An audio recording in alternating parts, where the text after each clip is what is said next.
It's a blowout. 8th inning, 10-3. Bases are loaded for Verlander, who waits on a 3-0 pitch. He swings, and it's a high fly ball. Deep center field. It is gone. Home run. And a huge bat flip to celebrate. All right, Ben, start the show already. What's up, everybody? Welcome into another episode of Flippin Bats. Today is going to be a really fun one. I am here in studio rocking the West Michigan Whitecaps jersey, and it's for good reason. A good friend of mine, we all have seen the conversation with his mom in the last couple of days. Wynton Bernard of the Colorado Rockies is about to join me here in just a second.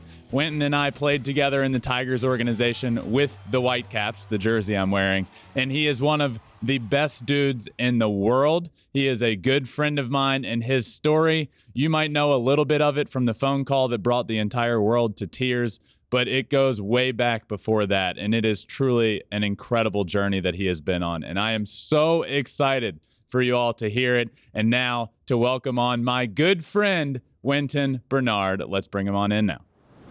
All right, and now I am so pumped to welcome in my good friend, former teammate, and current, and I can't stress this enough, Major League Baseball player, Wynton Bernard. Wynton, thank you so much for joining me, dude. Really, man, it's good to see you, bro. I'm so happy to be here. Me too, dude. So let's start first and foremost. You've had the most insanely incredible journey, and I want to dive into that. But let's start with the other day, and you know, the moment that made the entire world come to tears. So you end up getting the call to the major leagues after over a decade in the minors. And what was that moment like when you did you get called into your manager's office, or how did it go before the phone call that we all saw with your mom? So yeah, before the phone call, I was in the locker room getting ready for a game. We were facing Big Staff that night against Reno. And so I always get my mind right. I always try to take a little nap. And so our manager, you know, he's waking us up and, hey, we got a meeting. And so I'm like, oh man, here goes another meeting. So I sit on my chair and he goes, guys, after 11 hard minor league seasons, Wynton Bernard's going to the show, boys. And everybody just erupted. I mean, I was going crazy. I was beating my chest. I was in the air. I started crying. I was picking guys up. They said I blacked out. They told me later, they're like, you were doing all kinds of stuff. I mean, I was so genuinely excited, and just tears were just flowing. It was pretty cool. And like I said, the whole locker room, guys were crying for me. They were so proud of me. It was an amazing moment, man. So you went from sleeping to the greatest moment of your life. Exactly, literally. That's why I felt like it was still a dream. I was like, this is part of my dream right now. No way, man. That's so cool. So before you even go in to get the logistics of everything, you immediately go outside, and that's when the phone call happened? So about at least, 5 or 10 minutes later, because all my teammates were, giving me a little bit of love. And Chris Forbes, he's basically assistant GM, like our director of player development, what have you. He told me, he's like, go call your mom right now, like before you figure everything out about the flight. And so that's when I went outside and got to talk to her. Did you know people were recording that video, that conversation? You know what? Brandon Gold, he walked outside and I could see him like out of the corner of my eye.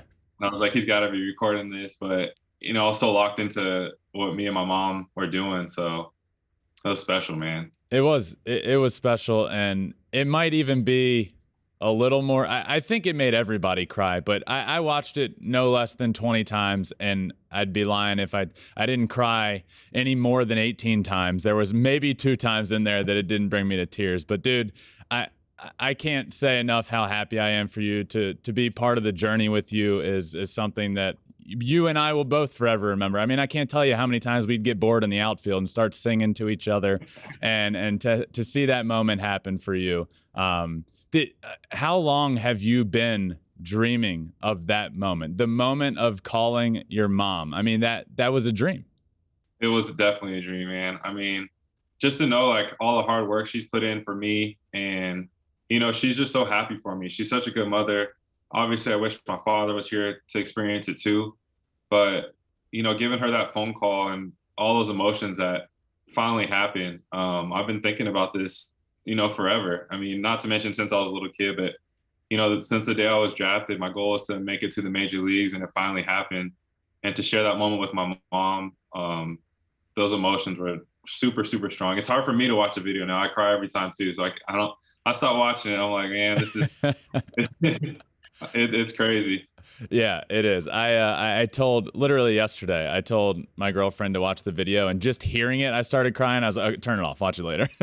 I can't do this all over again. So you kind of mentioned it a little bit there, but your journey has been wild. And I want to dive into that. And, you mentioned getting drafted. You got drafted from NIAGARA University in New York. Now, you grew up and went to high school in San Diego. How did you end up at NIAGARA University? Well, it was super hard, getting recruited in San Diego. A lot of scholarship offers had already been taken. A lot of people don't know this, but my high school coach put me on Junior Varsity as a junior the first half of the season. And so I ended up going out for track one day to say, hey, I wanted to play varsity. So I did one day of track. I got first in every single event. And then a couple of days later, he called me into his office and he's like, well, what do you think you're doing going out for track? And I was like, well, I just want to get a Division I scholarship. He was like, well, Division I scholarship. He's like, you can't even start for me here. And so that was a motivation for me. I took that, really the wrong way, but it was more motivation for me to keep going. And it was hard to get a scholarship. So I ended up going to a Clemson camp and a Georgia Tech camp. At the Clemson camp, there was a coach from Duquesne University in Pittsburgh, and he wanted me to go there. He's like, come to Duquesne. I'm gonna tell the head coach about you. The head coach at Duquesne said no. So he's like, you know what? I'm gonna call every coach I know on the East Coast for you. And the first one he called was Niagara. Oh, wow. Coach Rob McCoy offered me a scholarship, and the rest is history, man. He hadn't even seen me play. He saw like one clip of me playing online, and he saw some dunk highlights from basketball. And he was like, you know what? I got to get this kid. Wow. That's unbelievable. So you end up getting drafted from Niagara. I by the way, when I knew you went to Niagara, but I was looking up that team, and I think you guys won 8 games your first year there. It was like we did beat Georgia Tech one game. We did beat Georgia Tech, or Virginia Tech. Sorry, you beat Virginia Tech. All right, that's cool. Yeah. And I think our former teammate was there, Joe. Mantiply was on that team. I'm pretty sure he was. Oh man, I talked to him at the All-Star game. I got to talk to him about that. The team wasn't great that year. So, but it wasn't as bad the next year. And then you ended up having a phenomenal year. End up getting drafted in the 35th round by the Padres. So even to that point, when your journey was already so cool, like JV as a junior and had to earn your way back on the team and end up in Niagara, and then to get drafted in the 35th round by your hometown team. What was draft day like for you? It was super exciting too. A week left to go into the season, I was going for the stolen base record, and I tied the guy, but I broke my hamate bone. And so a lot of the teams that were looking at me for the draft said no. I mean, the Pirates said no. The A's said, hey, you broke your hamate bone. We don't think we can bring you to our workout. The Reds said no. There's like 5 different teams that looked at me at the end of my senior season. And the Padres were the only ones who said, we'll let you come to the workout and you can run the 60 and you can throw from the outfield. It's okay if you don't hit. And at that pre-draft workout, I ran a 6'4". I told the guy, hey, he didn't know me. He didn't let me know my time. I was like, man, can I run it one more time? He's like, no, you're fine. He's like, you ran a 6'4", you're good. And so, even on draft day, it was pretty emotional. I was like, I broke my hamate bone at the end of the season. Am I still, going to get drafted? Is somebody going to take a chance on me? And luckily, the Padres, hometown team, they took a chance. Dude, it's funny that you have a story about your pre-draft workout and running a 6'4" and not getting the time until somebody told you. Now, I never ran a 6'4". I was not that fast, but my pre-draft workout, I run the 60 and I finish up and I'm like, man, I felt kind of fast there. Like, I'd love to know my time, but nobody was telling me. And I actually, Mr. Kaline came walking up to me. Al Kaline comes walking over and goes, all right, Ben, I didn't know you were that fast. A 6'6'9", and I was like, oh my God, I was rolling. Yeah, right? So I didn't have the wheels you did though, but you end up getting drafted by the Padres, and then a couple of years later, you're released. So 22, 23 years old, 35th round pick, released by the team that gave you a chance. Why didn't you give up right there? What in you said, no, this isn't the end for me? I feel like it was me just saying I didn't realize my full potential yet. I had so much to learn still up to that point. I just started working with field plants here back home on my swing. My swing was elevating. I knew I had all the skills to be a professional baseball player, and I couldn't see myself letting it cut short. And I don't want to have any regret. I think as an athlete, you want to be relentless in anything you do, and giving up at that point wasn't it. And my story up to that point was super hard, but I felt like I needed to try to make some more opportunities for myself. So being in the Tigers organization at that time, my first spring training was going to be 2014. Drafted in 2013. First spring training was 2014. And all I had heard about at the beginning of spring training is these tryouts that happen, open to the public tryouts, and how much they are just an absolute joke. There was this one guy every single year that would come out, and he was like 60 years old, and he would throw knuckleballs in a cowboy hat. And I'm like, oh boy, I can't wait to see this tryout. But this is part of your journey, Wynton. You came to the open tryout for the Detroit Tigers when nobody makes the team, and you made the team. What an unbelievable part to your journey here. How did you even end up coming to that open to the public tryout? You know what? There was a scout back home. His name was Tim McWilliam, and he worked me out in San Diego after I'd gotten released. And he said, hey, man, you know, I think you should go to this open tryout.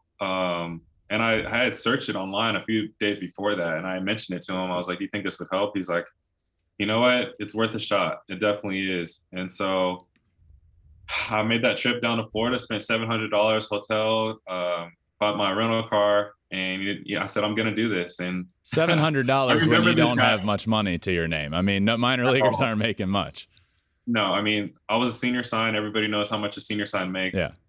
So that's where I think I'm really thankful for my mom for giving me a couple extra dollars to make that trip. And like I said, I saw that guy with the cowboy hat you're talking about. But there's also some really good guys on there, man. There's guys who, you know, played 3 or 4 years in the minors already, and they're looking for another opportunity. So going into that, I knew it was going to be a big day. And it's funny because as soon as I got out of my car, there was a guy who saw me. His name was Benny Castillo. He played in the minors for a few years, and he was coaching independent ball. And he told me, he said, I have a feeling you're going to make it today. He's like, I don't even know who you are. I just have a feeling. He's like, I just told my players, I just looked at you, seen you coming out of the car. I have a feeling you're going to get that shot today. Which I can't stress this enough for those that aren't aware. These open tryouts aren't like a situation where somebody's probably going to get signed. The fact that you did is remarkable. The fact that somebody said that, I mean, this was all supposed to be, man. It really feels like that. So you end up making the team. You end up, your career sort of takes off in the Tigers organization. You didn't really catch hold with the Padres, and you didn't get much of a chance, but you got a chance in the Tigers organization, and your career kind of takes off. Now, many people are saying that's because you and I met. Can you confirm or deny that? That's 100% true. all the positive vibes, you know what I mean? I can't listen to that song Lash without thinking of you. Dude, that was our song in the hotel room every single time. And so you end up your first year with the Tigers. You're in West Michigan, which I'm rocking the West Michigan Whitecaps jersey right now. And I'll forever remember this because we didn't, you know, I was one of the first guys in the Tigers organization, especially once we got to West Michigan, that you met, and that's when I first met you. I remember the first game, man. We were playing in Dayton against the Dragons, and I was going into the cage super early. I knew my routine. I wanted to get in there super early. I was like, before anybody gets in there, and I walk in there, and there you are hitting off the tee by yourself, and I'm like, I don't know who this guy is, but I like him and I want to be friends with him. And then that year, you just really took off. Your career took off that year in West Michigan, and you had a fantastic year. And what do you remember most about that year in Grand Rapids? Because I feel like that's kind of the year that propelled you to where you are today. For sure, man. It was an awesome year. I mean, after a couple games, I know Shotzi went down with the injury, and I kind of got my opportunity. That's right. You weren't starting. Yeah, I wasn't starting in the very beginning.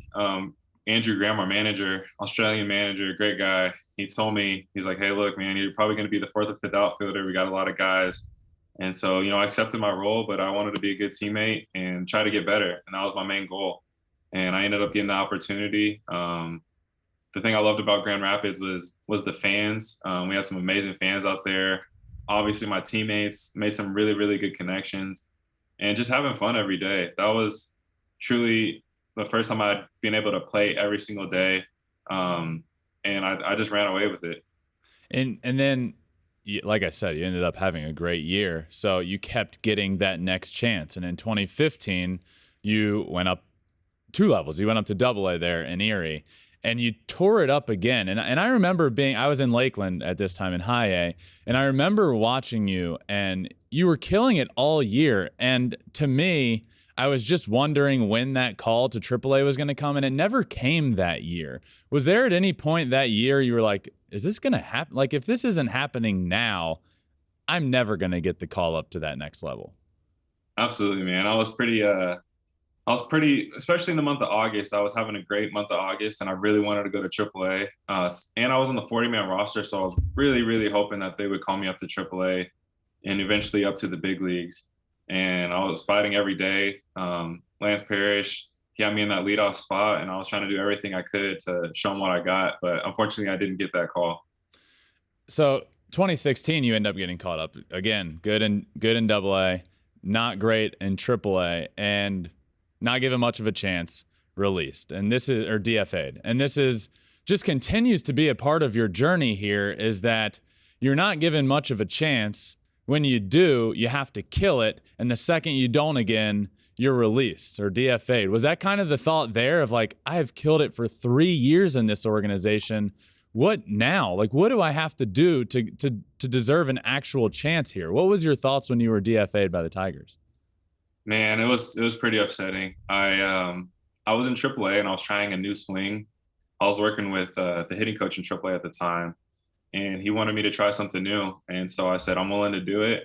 But I guess a lot of the Tiger staff didn't really know that I was trying new things, like the front office. Mm-hmm. And so I was like, I kind of regretted it. I was like, well, if I, got DFA'd, I would have rather gone out on my own way. So it was definitely a learning lesson.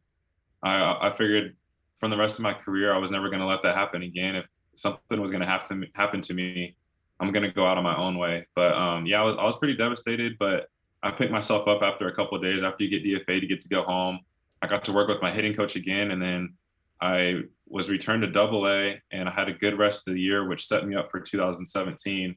If I really let everything get to my head, I would have gone really far south, and who knows if I would have gotten picked up again. So you end up bouncing the next couple of years, bouncing around a few places, Giants, Cubs, and then again, that's done. You're done with the Cubs, released, and at that point, you're 28-ish years old and out of a job. And I asked this earlier at 22, 23 when you were drafted as a 35th rounder. When at that point, how do you not give up? What in you at that point said, nope, still not done?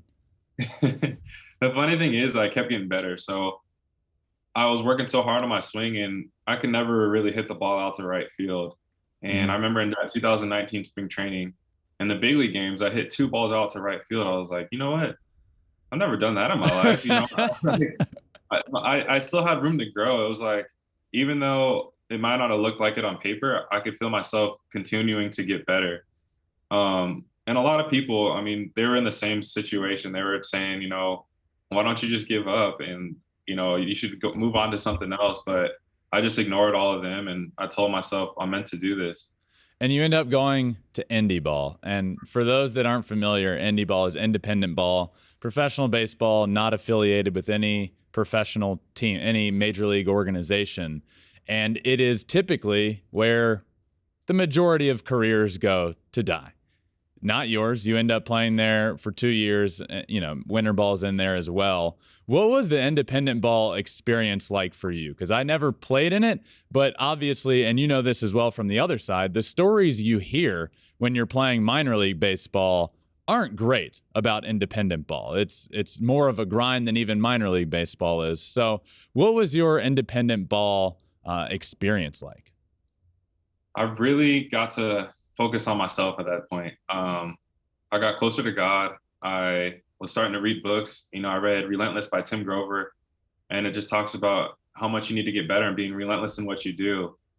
On the baseball side of things, it's a whole another level. I mean, everybody's trying to fight their way out. The Atlantic League, which I played in, was a super good league, actually. There's a lot of former major league players, a lot of AAA talent. But just getting out is extremely tough. And I think a lot of people do know that, or they should know that it's I can't stress how hard it is to get out of independent ball. It's even harder for position players. Pitchers, I mean, if you're throwing 100 miles an hour, like, people will notice you. But as a position player, people put up good numbers all the time. It is almost impossible to get picked up and from affiliated ball to indie ball and then get back into it. So, yeah, that goes to your point there. Exactly. I mean, I was doing everything I could to try to get back in. I mean, I'm emailing teams. I'm asking my agent if he can find anything. I'm finding random people on Facebook, GMs, trying to find somebody on WhatsApp just to try to get a hold of them to see what I was doing down there. And Pete Incaviglia, he was my manager, and he kept telling me, he said, man, you should be in affiliated baseball. You should be there. You should be there. I'm going to try to push for you. We're going to do everything we can. And you ended up making it happen. And the Rockies end up signing you. What was that process like? You say you're reaching out to all these people. How did you end up getting picked up by the Rockies from indie ball? Well, Ben, first of all, there's a lot of no's, man. There's a lot of no's. I can't tell you. There's probably 200 different no's. And it's funny just because all you need is one yes. And so, I was working out with Phil Plantier that offseason, the best hitting coach in the world. And we went out to Westview High School, and Buddy Black was there. Connor Joe was there, one of my teammates. And fun fact, Connor Joe is one of my 2 professional strikeouts on the mound. So. Oh, I'm going to let him know today. I'm going to let him know. Anyways, Buddy Black was able to see me hit at Westview High School, and I had no idea he was going to do this. But I literally got a call from the Rockies the next day, from the farm director at the time, and from my agent. And my agent said, the Rockies want to sign you. I was driving at the time, and I had to pull over. I was just like, oh my gosh. After all those no's, coming out of indie ball, it was like I had to take 30 minutes and pull over. I was just bawling. Unbelievable, man. And then so you end up in the organization. Like you said, you get signed, you're in AAA. You are killing it, my friend. Killing it in AAA, and it just doesn't come. It doesn't come. It doesn't come. I've texted you at points this year like, dude, what do you got to do down there to get the call up? And then that moment comes a few days ago. And could you even believe it? After everything you've been through, everything we just laid out, did you think this was some sort of sick joke? Man, I did. I honestly did. It was like, I mean, even still to this day, I mean, it's been 4 days, and I keep waking up like, okay, it's real. It's real. You know what I mean?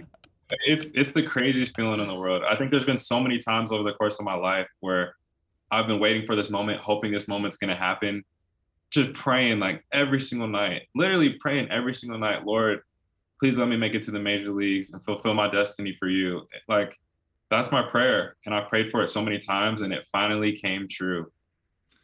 August 14th, 2022, you walk into the Major League locker room for the first time as a Major League Baseball player.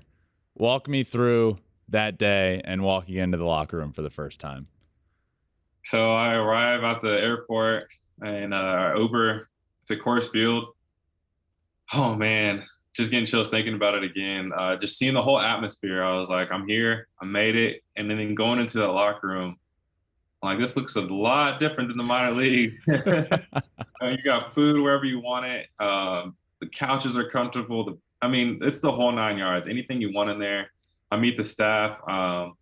As the day starts going on, I start meeting more players. Everybody's being cool. Everybody's congratulating me.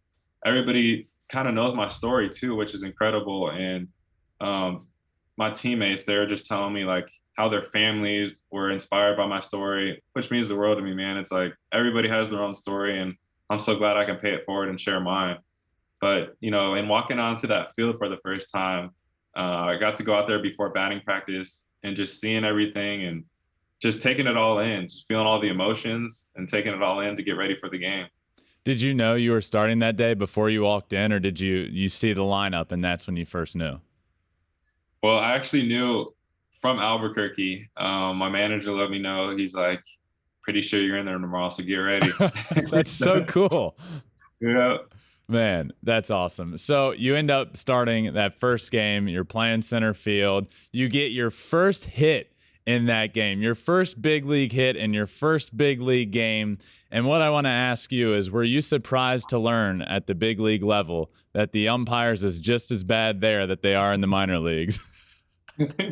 Man, I was so mad at first. I was like, please, buddy, please give me a review. I knew I was safe. But no, I mean, things happen, man. He made a mistake, and we all make mistakes. So obviously I was frustrated at first, but I'm so glad that they ended up calling me safe, because I would have been even more mad if they still called me out, you know? You don't want to be that guy in your first big league hit. This is your first game. You don't want to immediately get up there and be like, hey, put on the headset, make the call. Or get thrown out my first game, you know? I'll forever remember your one ejection in West Michigan. You take off the helmet. That was a good one. That was a good one. So do you have anything from that first game, your first hit, stolen base, run scored? Did you get the lineup card, or do you have any memorabilia that you'll have forever?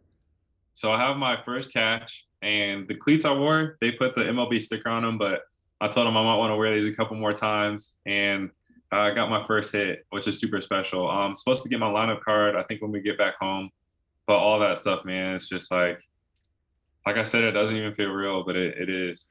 I mean, it's still fresh. We're talking about a couple days ago now. And, I want to ask you, from post phone call that we all saw with your mom. So after that moment, what has been the best moment? If you look back on the last couple of days after that phone call, what's the best moment that sticks out to you? There's such a combination of things, but everybody who came to support me at my first game, and I could just feel their presence walking up to the plate for the first time. All the Rockies fans started cheering for me, and I was like, wow. I mean, I don't know if it was because it was my debut or they had heard my story, and I think it was a combination of both. But just walking up to the plate for that first time, which I've envisioned so many times in my life, I've dreamt about so many times in my life, holding that back, taking my deep breath, all the routine stuff that I've done my whole career ever since I was a little kid, and I was able to do that in a major league box. I mean, I'm never going to forget that. Unbelievable, man. I'm so pumped for you, and your story is incredible. You're a freaking Major League Baseball player, my friend, and I'm loving every second of watching you up there. You've always been a good friend, man, and I've been watching your journey the whole way, and to be where you are now makes me sincerely so happy. So before I let you go, one more thing, and I'm excited because I ask a lot of players this, but I'm excited to ask you, if you have one message for younger kids coming up, minor leaguers, anybody coming up playing the game of baseball, what would your advice be? Biggest advice, just never give up. You just never know where life's going to take you, and you can't get too down on yourself. I mean, whether you hit a home run or you strike out, there's always going to be the next time. So if you learn how to keep improving, you never know where life's going to take you. But if you get down on yourself, I mean, that's when things start to crumble. So it sounds cliche, but it's literally not. I mean, you never give up. You just got to keep going. You got to keep pushing. Life wants to bring you down, but you just keep fighting and keep the faith. You are the poster child for not giving up. It might sound cliche, but you are the best living example of it, my friend. Thank you so much for joining me. You're forever a friend of the pod now. You can come back on whenever. But, dude, I am so proud of you. I know you know that. I've texted you that a million times, but I'm proud of you, and thanks again for joining me, dude. Thanks, man. It means so much. I can't wait to see you this offseason, too. Let's do it, man. San Diego, I'll come down to you, all right? All right, sounds good. All right, buddy. See ya. All right, I just wanted to thank Wynton for joining me. How cool was that? the story is incredible. The journey is awesome. For me, to be able to bring him on now, I knew it the second he got called to the big leagues that I wanted to have him on the show. He is a good friend of mine. He has been since 2014 when we were teammates. And I knew the journey then was already crazy, and it has just gone on to be even crazier. So I hope you all enjoyed hearing that. We are all massive fans of Wynton Bernard now. He's an impossible guy not to root for. I hope you enjoyed it, and we'll watch his career as long as it goes now. But I hope you all enjoyed it. Thank you all for listening. Make sure you like, subscribe anywhere you listen to your podcast, Apple, Spotify, Google, and follow on all social medias. We are everywhere: Twitter, Instagram, Facebook, TikTok, at Flippin Bats Pod. You can also watch every single episode on YouTube, Flippin Bats Pod as well. Thank you all for listening. Wynton, thank you for joining me, my friend, and I will see you next time for another episode of Flippin Bats.